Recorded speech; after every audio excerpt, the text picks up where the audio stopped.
The Prime Minister is fighting this virus on 3 fronts: his family's health, the health of Canadians, and the health of the Canadian economy.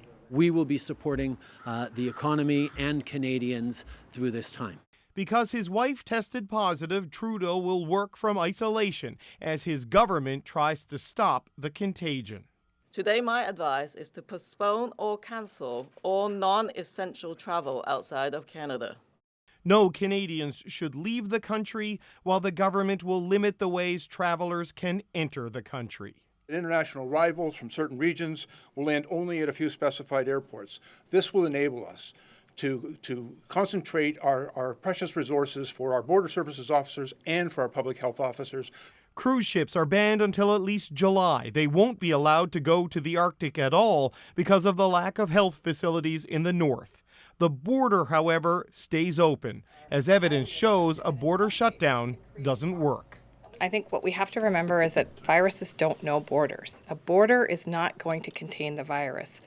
Parliament, though, is closed until late April. MPs of all parties not wanting to be part of the problem when they visit their ridings. We go back and shake thousands of hands.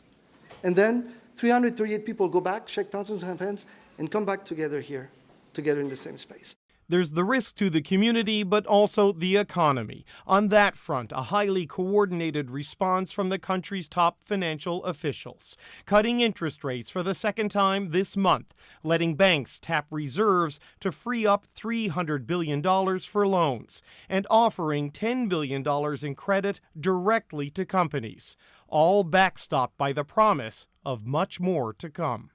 A significant stimulus program to be released next week to stabilize our economy, to support businesses, and to protect Canadians during a difficult time.